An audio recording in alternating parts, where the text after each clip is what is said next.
We are live. Welcome back. Seven. Episode 7 of Fistful of Dice.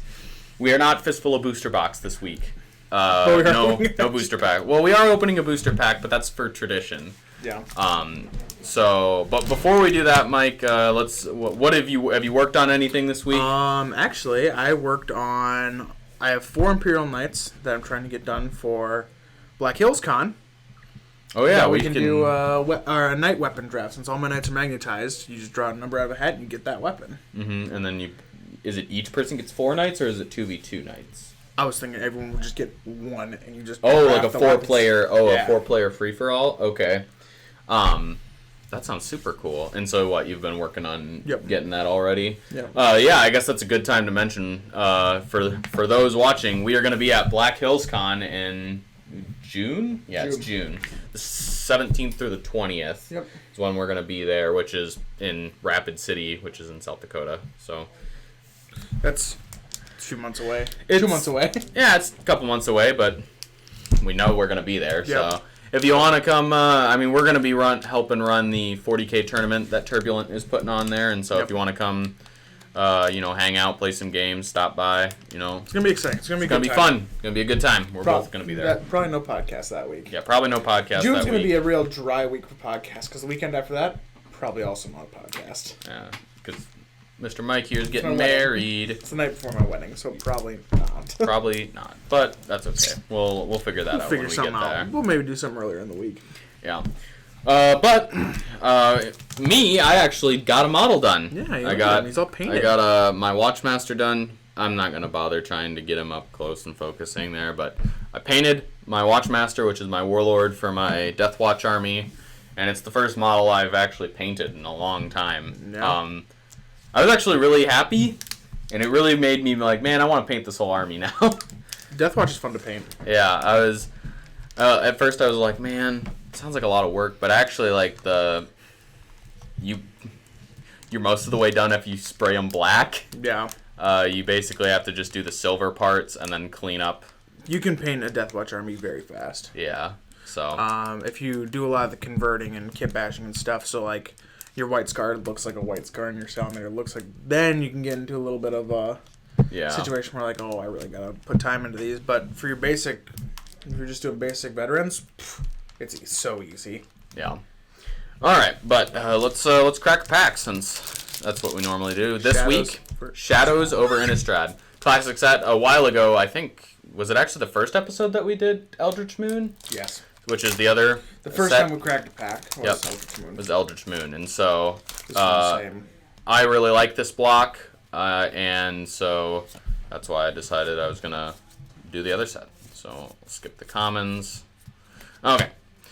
Uncommons, we got Stenzia Masquerade, 2 in a red for an enchantment. Attacking creatures you control have first strike, and whenever a vampire you control deals combat damage to a player, put a +1/+1 counter on it.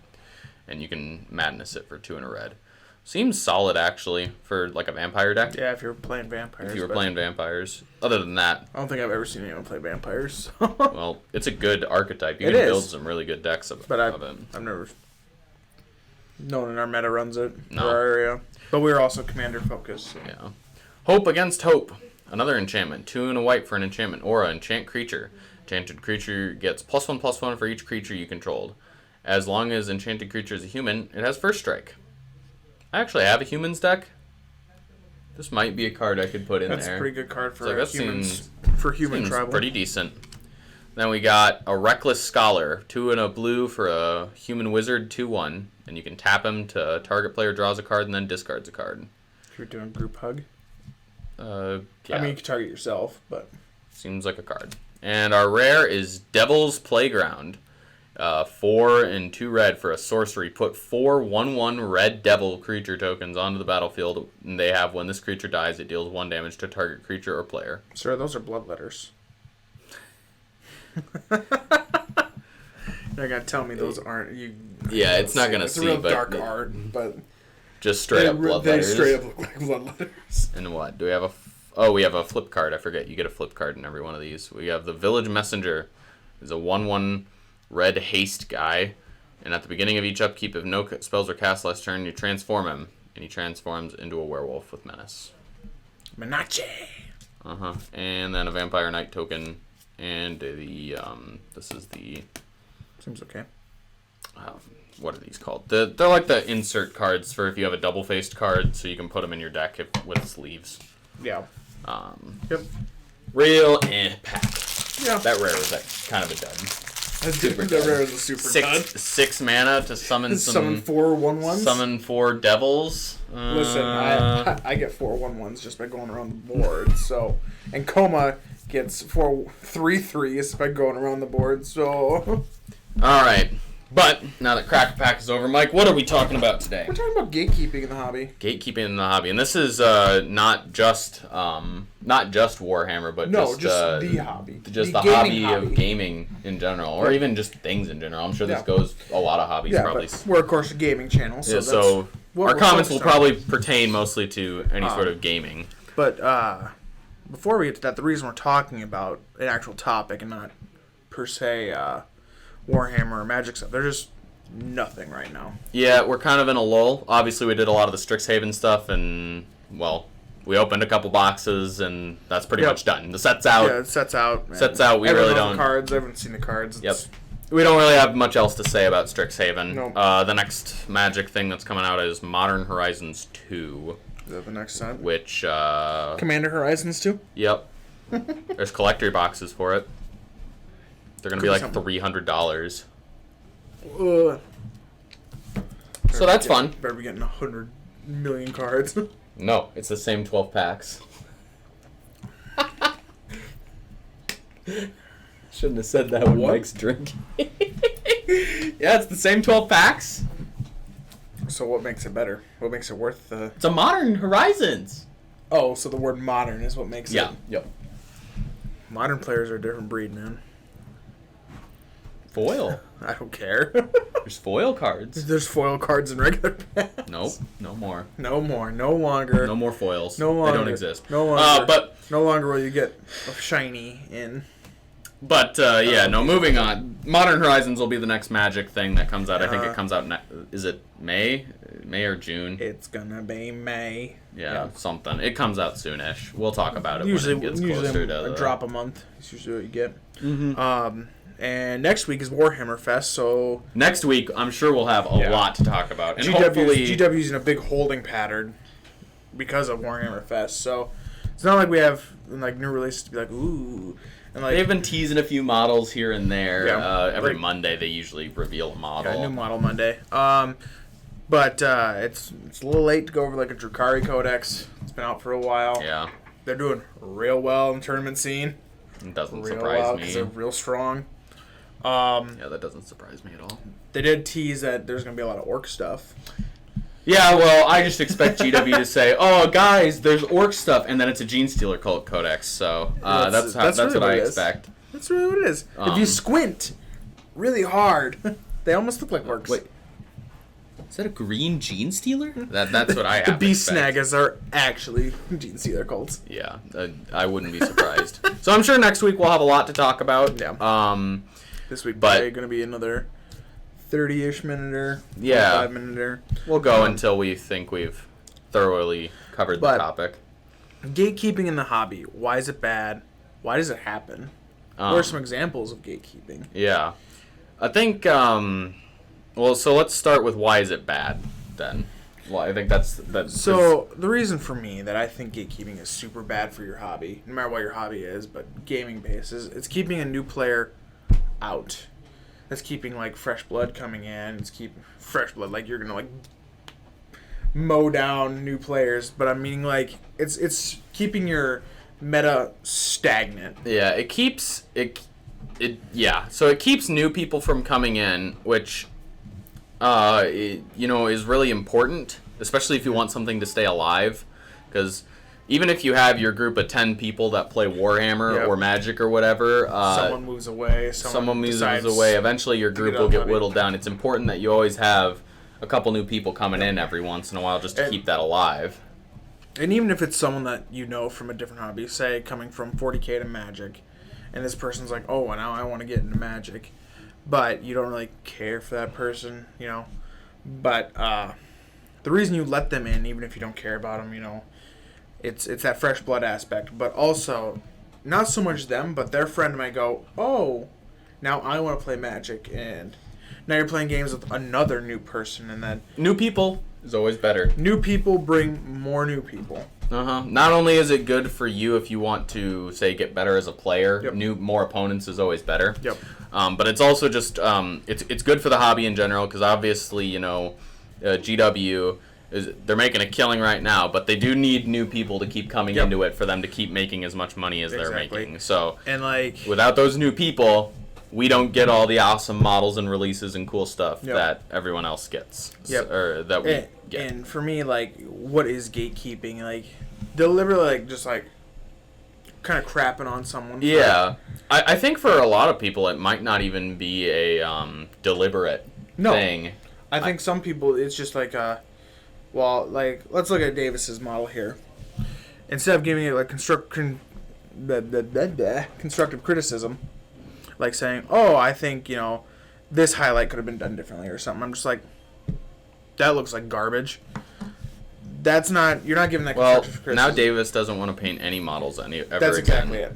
You know what, Mike? Thank you for doing that. I don't want to paint ever again.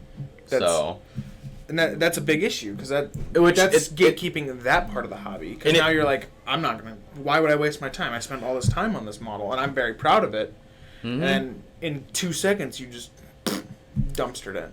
And it sounds... It almost sounds silly, because the idea that someone could come up to you and be like, this model's garbage, and that just completely kills my... it sounds like a ridiculous thing, but it wouldn't bother me, but I know there's a lot of people that would legit kill their motivation for doing it. Because they're so proud of it, But like we were talking before the show started. Mike doesn't like how I do my bases. I don't. That we got beef about that. But earlier we were talking about the skin, because he's a salamander, so he's got the really dark black skin. Mm-hmm. But I was talking with him about how it doesn't really stand out from the armor. It kind of looks the same. For me, that's more constructive criticism. That's not... I'm giving you a reason why... Or, not really a reason. I'm not saying it's bad. I'm going down a dark tunnel here. But, you're telling me what you don't... I would change. Yeah, what you don't personally like about it. And it's not even that I don't like it. It's just... something you would have done different, maybe. The bases thing is... So, I use GW texture paint for all my bases, because I really like how it looks. And he puts it all over the base, including the little rim. Right. So most people just do it on the top. I do it on the rims too, because to me, I think of the whole base as the ground that they're walking on, and to me it just makes more sense, and I think it looks better. But Mike really doesn't like it. I'm convinced he does it just to spite me. But I don't. I do it on all my models. I know you do. It's on every one. Every single one. It's on every one I have. It's the same. Or everyone that I've painted. That's what I love. I love how your armies are all based exactly the same. Yeah. Well, maybe a different material depending on the one that you look at. But your Death Watch, from this one painted model, the Death Watch and your Ogres... They both use Aster Granite. Yeah. But I think the Aster Granite was a good choice. Yeah. It really... It was either going to be that or Sterling Mud. I think the Aster Granite was a better play. No, I thought it was a better choice too. But I really liked how this turned out. I thought the skull actually turned out really good. Yeah, I'm proud of you, because I cut that sucker right off. You just cut it off? I just cut it off. You didn't do it? I'm like, no. Because it's so Yeah, I thought it turned out really good. No, it looks good. It looks great. Yeah, so but I'm really happy with it. Back to the topic. But back to gatekeeping, yeah. But it went off on a little rant there about my painting. Before Turbulent, I had zero interest in Magic. Yeah, zero. Legit none. Possibly negative interest in Magic. I had asked Mike, before I even really came here as a patron, I had asked Mike, I was like, oh, do you play Magic or whatever? And Mike's like, no. No. I will never play Magic. Never again. Can burn! But Mike did not like Magic. And then he came here. At the time, the only community we had was very gatekeepy. Yeah, very, very gatekeepy. It was very much like you want to play that? How about no? And then I'm just like... Oh. Or rather, the face of it was gatekeeping. Yeah. Because I'm sure there's probably a lot of people in it that are very nice people and are great to play with. But the people that I see in that community are the ones who are telling people that their decks suck and that they suck, and that why would you even play that? And it's just and with that, it's like you're not giving a reason. You're just saying this sucks. This is stupid, dumb. It's garbage. Yep. If you were like, if someone's like playing a combo and they're like, oh, this is how this combo works, I'm really excited about it, and then you're like, oh, okay, and like you counter it, whatever, and they're just like, oh, and then you just go, yeah, the combo sucks. Instead, you could be like, these are cards you could add to it. This is how you can make this better. Because there might be cards that they don't know. There's a lot of cards. There's so many cards. I don't know every card. I don't know any card. I was telling you about that combo I want to add to Feldegriff. It's aggressive group hug. It's Solemnity and a Decree of Silence. Oh, that's the one that says people can't cast spells, right? Yep. Opponents can't cast spells, and every time it counters a spell, you put a counter on it. But Solemnity is like you can't. No one can put nothing counters can on put stuff. counters on things. Yeah. Yep. So it keeps people from countering or from casting spells. Yep. So it's just a lot of it is just about being very. You want to be welcoming to new people. I'm not saying that you have to like every single person that comes into the hobby. I don't like every person in our community here. But it's important that you at least be welcoming of them wanting to play the hobby, even if they enjoy it in a different way than you do. Like the guys here were super welcoming, and that's why. And now Mike is super into Magic. I'm super into Magic. So I think it's a good example because Mike went from someone who doesn't play the game, didn't care for it at all, hated Magic, to someone who really, really enjoys it. Yeah. And that community it's a really important thing, especially for tabletop games. Yeah, because it's getting bigger because more and more people are like, oh, this is cool. It's not like, even when I was in high school, our D&D is for losers. Only losers, D&D. Yeah. Tabletop stuff is only for losers. Yeah, I really didn't experience that in high school, but definitely I think I hit the tail end of that sort of culture idea when I was in grade school and middle school. I hit the tail end of that sort of thing. But now it's becoming much more mainstream, and it's super mainstream. You're not getting people who are like, oh, what? Warhammer, that's for nerds, and Magic is for geeks. Yep. And you like anime. Anime's for weebs and all anime this stuff. Is now exploding. Yeah. But that's probably also because of the pandemic, because people started running out of stuff to watch. Exactly. So nerdy culture, things that gaming and pretty much anything in that sort of sphere is just kind of flooded into the mainstream a lot more. Yeah. Probably with a lot of help due to the pandemic, with people not having much else to do. Someone comes into the store here and buys 2 Commander Precons, and they're rolling. Yep. They're not, Commander Precons aren't, this set of Commander Precons aren't great right out of the box, but if you're playing them against each other, they have some pretty good, core there's cards. A lot of cards. Like the Lorehold deck has a lot of really, really solid pieces in it. They're all, good, and, if you play them against each other, you'll have competitive, fun games. Yep. But if, I were to play that against your my Dragon's deck. Your Dragon's deck, it would get stomped. Yeah. My Dragon's deck can get a little dirty. Yeah. It sure can. Or even if I was playing one of those precons against my Feldegriff deck, it would struggle. Right, but the point is if somebody comes in, they're new to Commander, and they're like, I don't have any cards or whatever, I just bought this precon. The first response should not be, well, that's a crappy deck. That's awful. You should be running all these cards. And sometimes, I think another thing a lot of people get up is different people enjoy their hobbies in different way. This isn't as much of a big deal for Magic as it is for Warhammer. Yeah. Warhammer definitely Warhammer's crazy. Because you have the builders, the painters, the players, and the lore people too. Yeah. There's 4 different segments of this Magic is pretty hobby. much playing. Yeah, playing. And lore. Yeah, and most of the time the people who enjoy the lore also play. Yeah. Even if it's casually. A good example for Magic is there are people who they play the game very, very competitively, and so to them that's how they have their fun, is playing the game super competitively. And so when they come and see maybe my deck, why are you running this card, Davis? This card is bad. Well, I love that card. Yeah. It's one of my favorite cards. This card is terrible. Well, I like the flavor text on it. Yeah. I really like the theme behind it. Right. Like you with Confront the Past. Yeah. I love that card. I really love that card. If for nothing else, because of the flavor text. Yeah. I really love. It's like I run Rest in Peace in my Angels deck. Yeah. I don't run that card because it's necessarily good in that deck. In fact, most of the time when I played it, actively hurts me because I do have ways of getting stuff out of my graveyard. But I love it because of the art and the flavor text on it, because I have the Spellbook Gideon version of the card, and I just think it's super cool.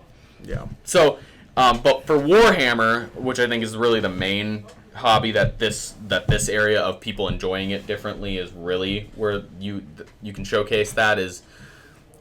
There are people out there who they don't care about the game, they don't care about the models, they don't care about anything. They just read the lore. Yep. That's all they do. They watch videos online, they read the novels and stuff. Yep. Well, because it's such a crazy universe. Like, I love the lore. Yeah, it's not the main way I enjoy the hobby, but I do enjoy the lore. It's very good. In my opinion, it's probably my favorite sci-fi universe. Oh, easy. Easy, yeah. Like, I enjoy other sci-fi universes. Like I enjoy my Star Wars and my or like StarCraft. I think is pretty interesting too. But my heart will always go back to 40K. Yeah. 40K is by far my favorite sci-fi fiction. It's universe. So fleshed out. It's had so long. I mean, it was crazy. I was actually just talking to someone today about this and how it was crazy to me because a lot of the people I run a Warhammer night at my college, and so it's crazy to me how many people come there and say, "Oh, my dad played 40K back in like 2nd edition and stuff," and it was just crazy to register in my mind. Like the game is older than me.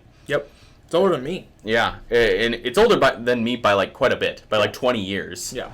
So, because I was born in 2001, and the game's been around since the 80s. Yep. So.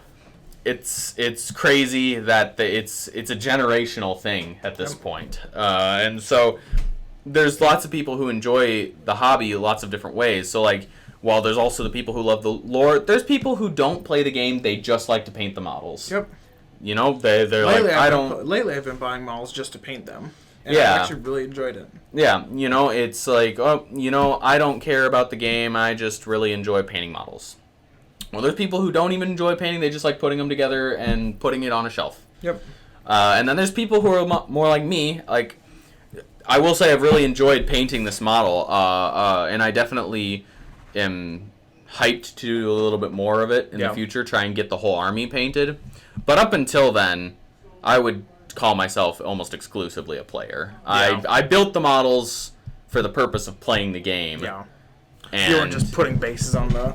Yeah, I would build the models, and I didn't mind building, but I was almost exclusively a player. I pretty much just played the game and not much else, because I love the game. Yeah, I would say you were definitely a player instead of a... Mm-hmm. For me, I'm definitely a builder. I love putting models together. Yeah, I like it too. I mean, most anybody you talk to who knows me, like, if I get a kit...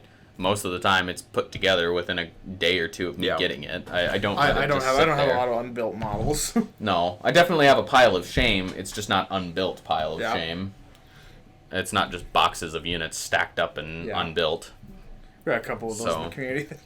Yeah, we do. But so it's just important to recognize that people enjoy the hobby in different ways and for different reasons, and to not discriminate, so to speak. Because of that, and like you as a player, you're not like painting to like wow anybody. You're painting it so it's like done. So, yeah, I'm painting it so it looks it's good enough for me. Yeah. I don't need to be winning any awards with my painting because I know it's not a award-winning painting. I want it to look nice, but I don't want it to pass the 3-foot test. Yeah, which I would say this model does. Definitely, yeah. So it just is. The reason behind it is a lot of things. So, like, with competitive 40K players, this can be a particular issue because for me, I've almost kind of noticed that for them, playing competitive 40K, like, they almost can't go back to casual 40K. No, it's almost just ingrained in their mind of, when I'm building a list, this is how I need to build this out. I need to have these things. And these things are what I consider a baseline. And so then when a new player comes in with the models that they love, because they're like, oh man, I really like my ad mech. And so I got these little tanks, and I got these shooty robots. And then the competitive player is like, oh, I'll play a game with you, and then just wipes them off the board in turn one. Which again is another form of gatekeeping. Which is another, because then they're like, well. Because usually a new player's like, oh, I'm new, and this is what I got, and I'm really excited about it, and then. I guess it's not. Stomp! Yeah, and just then destroyed. It's super discouraging as a new player to get really excited about something and then just lose on turn one. And then immediately get blown off the table. It's not like you and I, if we were playing a game and then we're like, and that happens. And we play like beefier lists and that happens. It's like, oh, well. It happens, right? Yeah. Not going to win every game. Nope. But for me, I kind of like reverse gatekeep.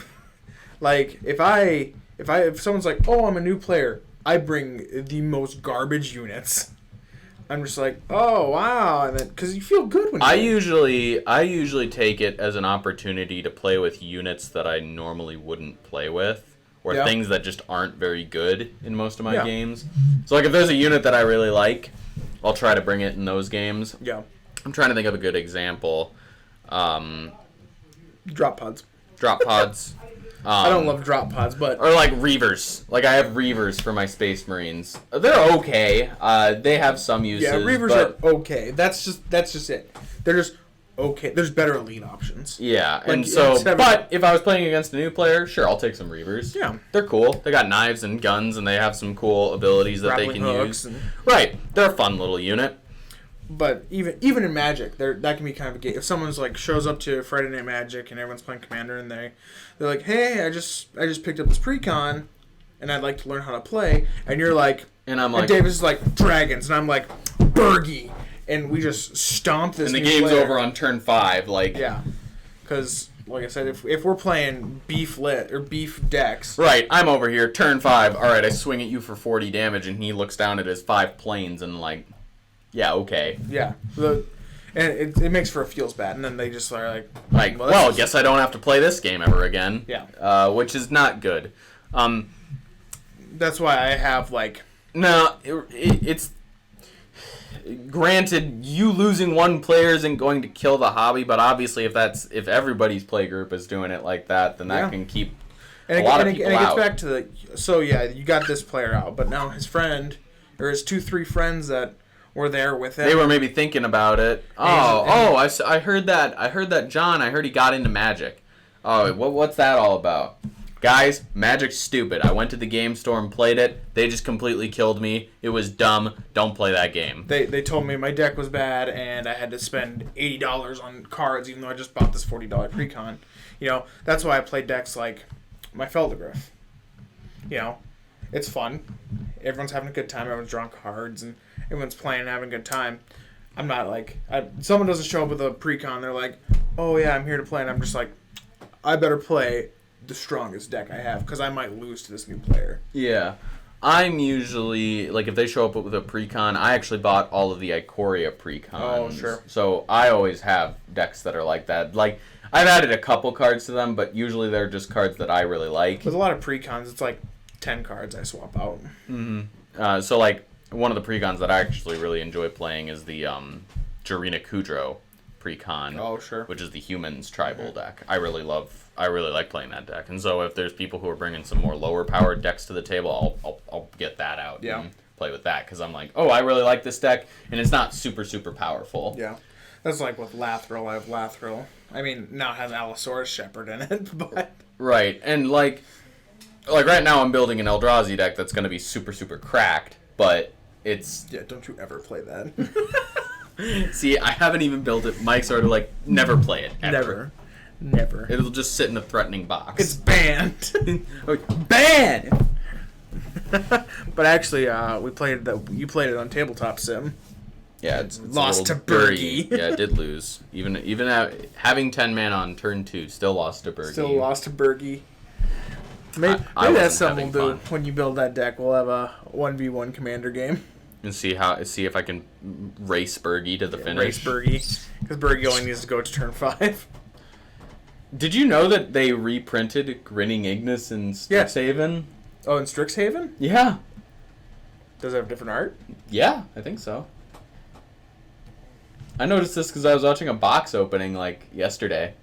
and you That's opened different one. art. I need that because I kind of hate the art for Grinning Ignis. Completely unrelated. Sidetrack. What? It's fine. But yeah, because Bergie works by Grinning Ignis, and you can bounce back your hand, get infinite mana, and then win the game. Yeah. But yeah, so you just got to make sure that you're always thinking. Now, obviously, if you're just playing with your own group of friends who are all into it or whatever, then you kind of just self-police on how you're going to play decks and whatnot. But with new players, that those beginning times are very, very critical. Crucial. Yeah. They're crucial to determining if they're going to stick with the hobby or not. And if they don't have a welcoming environment to do it in, then they won't. Yep. And it's something to keep in mind too. You might be like gatekeeping your community from other communities. Mm-hmm. Like that was another big reason why I didn't play Magic, because as a 40K player at the old store we used to play at, they didn't really care for 40K players. They kind of treated us like garbage for being 40K players. The store was very clearly a Magic store. Yeah. They did Warhammer for the sake of having Warhammer. Yep, because we didn't have a store that sold it anymore. And so they did it because enough of us were like, look, we want to buy this from someone here locally. And they're like, all right, I guess we'll have some Warhammer. Yeah, and it was always like we kind of like an inconvenience to them. So, like, and then, the Magic community there was always just like, we need these tables. And then we were just kind of like... Like in the middle of a game, we would have to pick it up and be like, all right, I guess we're done. Yeah. And that's real feels bad. So I was like, Magic players are kind of jerks. Mm-hmm. I don't like these Magic players. And then that kept me out of Magic for years. Yep. And then once you came to the right store, it was... Yeah, because I stopped playing in Amonkhet. That's when I stopped playing. And then I was like, oh, maybe I'll get back into it. And then all that stuff happened, and I was like, never mind. Yeah, I stopped playing not because of the community. I actually just stopped playing because I got super into Warhammer, and I just nobody I knew was really playing on. And then I came back in once I came up here. Yeah.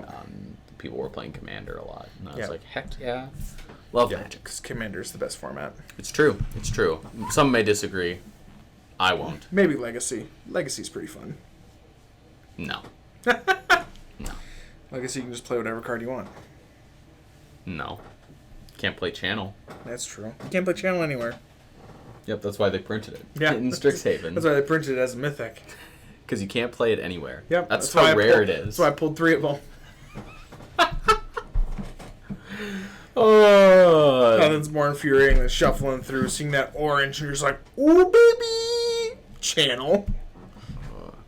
It is still worth something, I'm pretty sure. Yeah. But it's like, ugh. I just break it out whenever I play it with one of my other friend groups, because they allow banned cards. They just play with banned cards. It's real wild. Games typically end on turn 2. I don't even think my cracked Eldrazi deck is going to end. People get out there and they're just like, oh, fast bond. Look at all my land. That's epic. There's a reason that card is banned. And it's because it can win games. But like that's I said, epic. That's epic. That's for me the most like not knowing gatekeeping though. Back to getting back on topic. We're the king of sidetracks here. Back to getting on topic though, the most common I think like not knowing gatekeeping is just stomping out new players.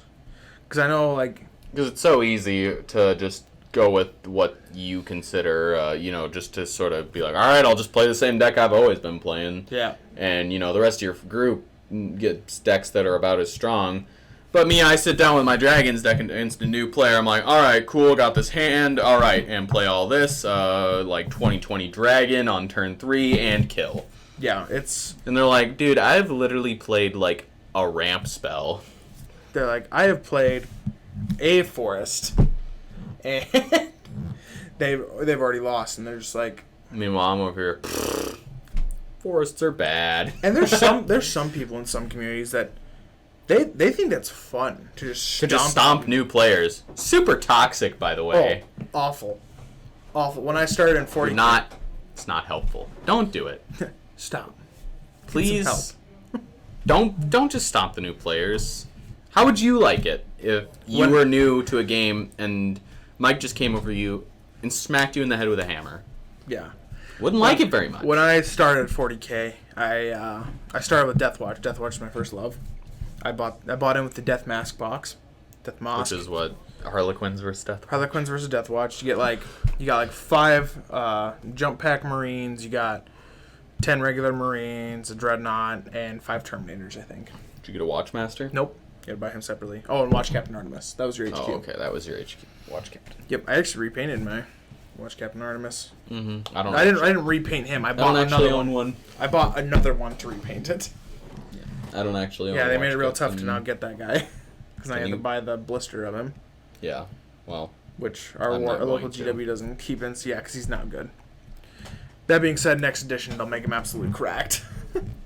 Right, and then they'll take his blister away. So I had that, and I ended up getting some more. I bought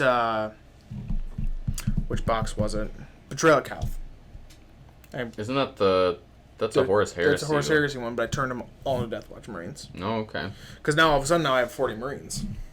Yeah, because it did have a lot of just basic Marines. I mean, I couldn't do anything with the Cataphracti Terminator or the Contemptor at the time. Now I can. Now I can play those things, but because the Relic Terminators yes. and you can just take Contemptors. Yep, but you couldn't before. So I had all these things. I'm like, okay, I'm ready to play. I showed up, and Did you play against Necrons? Well, I played against Necrons because that's what my friend got into. He got into Necrons, and Necrons were just good. He didn't know that they were good when he bought them. Right. That's not his fault. That's not his fault. That's not gatekeeping. That is no. That just happens sometimes. Yep. Yeah, that's just how that works. Because in 7th edition, Necrons were cracked.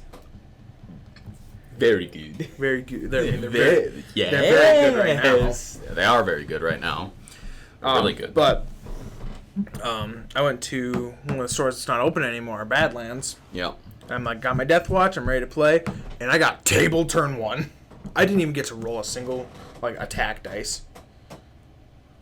Really? I didn't get to roll a single dice in offensive dice. I didn't get to roll a single one, and I got table turn 1. Huh? And this dude by what? What did you play against? Eldar. Yeah, that makes sense. And this dude was laughing at me, and I'm like, dude, you couldn't let me play one Have turn. a turn. Come on now. I didn't get a movement phase. Yeah. I didn't get to move my guys. At the end of 7th, that's when I started getting into Knights. And that's when I was like, yeah, you wanna play this game? Knights! Because in 7th edition, Knights work differently than they do. Not everything could wound a Knight. Yeah, no. The game was very, very different in 7th edition. Yeah. Were Knights very good? Knights were very, very good in 7th. Were they? Yes. Yes. Yeah. Yes. Nice. Yeah. Knights were, I would say, borderline broken in 7th. As broken as they were when they hit their peak in 8th? Pretty close. Pretty close? Yep. Were they more broken than 8th edition Knights when they were taking... I would argue, yeah. Yeah? Okay. Because really, 8th edition Knights, the one particular Knight was super Castellan. broken. Yeah, the Castellan was super broken. The rest of the army wasn't that busted. No. And I didn't even own a Castellan all of 8th. I didn't buy my Castellan until 9th edition dropped. Yeah. Which it's been a year already. It will almost be a year. In July? Yeah. And we have, 5 codexes? I'm not counting supplements, because they're supplements. They're not really codexes. So you're not counting the Space Wolves, the Blood Angels, the and Death the Death Watch? Or Dark Angels. Because they're all supplements. So we have Space Marines, Necrons, Drukhari, Death Guard. And then we'll have AdMech. And hopefully they reveal another codex. And hopefully it's Orcs. Yeah. Because those beast snaggers look real cool. I felt like at least in 8th edition, they got the codexes out a lot faster than what's going on now. I might get into Orcs. I've decided. Yes. I might make some trades and get some Orcs. Yes. I love Orcs. Me too. But it's going to be Speed Freaks. Exclusively Speed Freaks. Never mind. You're boring. You're dumb. I'm going to paint them all. I'm gatekeeping Mike from Orcs. I'm going to paint them all like Tokyo Drift cars. Okay.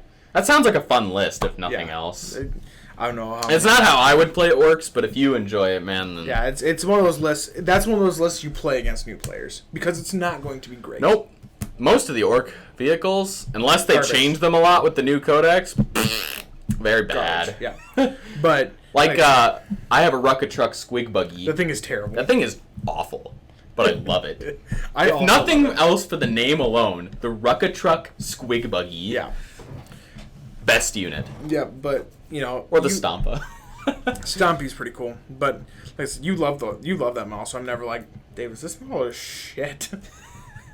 Like, this model is garbage. Why do you bring it? You waste my time. I like my Rucka Truck Squig I also Buggy. love the Rucka Truck Squig Buggy, because part of it's like, I know that thing isn't going to do anything. It's going to run around the... But then one time it rolls hot, and it's like, oh, a predator? Dead! And you're like, what just happened? I launched squigs. I launched a squig. Boom. But yeah, it's... So...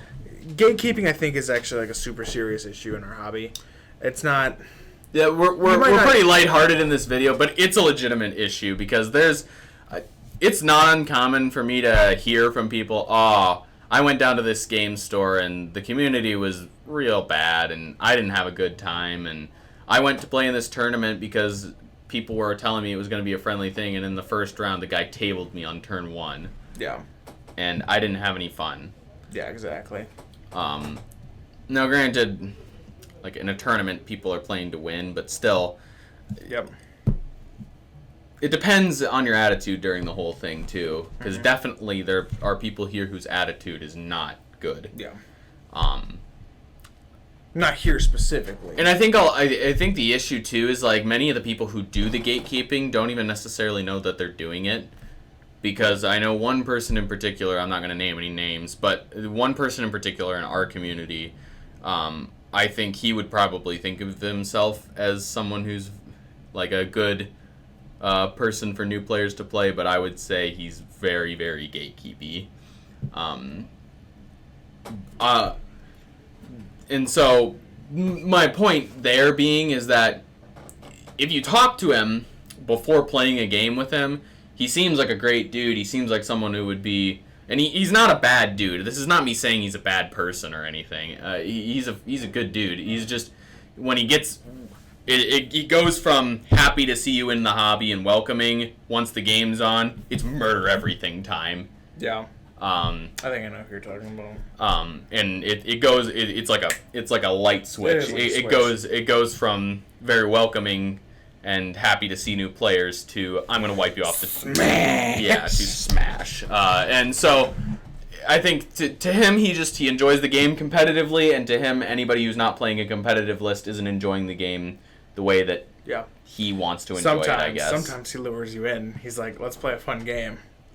No, this is a different person. This is a different person. This is a different person. Oh, okay. No, he that guy knows, and we give him shit about that all the time. He knows. But he's only doing it to us. Yeah, he only does it to us. He lures me in. He's like, let's play a fun game. So I show up my world leaders, and he's like, I brought 4 Chaos Knights. And Nurglings. Guess I'll lose. But yeah, he only does that to us. Yeah. This is a different person I'm talking about. I think now that you've said that, now I think I know who it is. Yeah. I'm sure we'll talk after the show's over. But I think that's actually about it. I think we touched all the topics. It's going to be a longer episode next week. Yeah, next week we'll have a lot of reveals to talk about, a lot more stuff to really dive into. Davis will paint himself green for all the orc stuff. Yep, it's true. I'm going to show up green. We'll get a green screen. Everything will be green. I'll paint this room green. His eyes and mouth just... We'll start the stream. I'll just be like, yes! Orc! Lots of orcs. No, hopefully there's some cool stuff next week. Mm-hmm. We'll be able to just rant and rave about it for... Yep. And then GW will announce the price. It'll be like, oh, these 3 beast snagas? $100. $100. Be like, okay, I guess I'm not playing orcs. Okay, I guess you want the expensive army to be... How many points is it? How many points are these 30. Oh.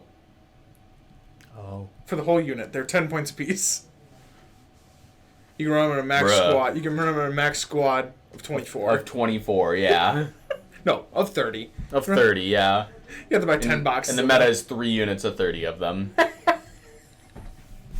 They're actually busted. Could you imagine if they're just like, by the way, this is the meta now? Just squig hounds. But yeah.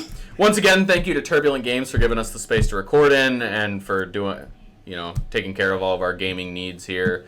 And a lot of this kind of goes without saying, but it pertains to our topic. Support locally if you can. Yep. We're a big, that might be another topic. Proponents of supporting local.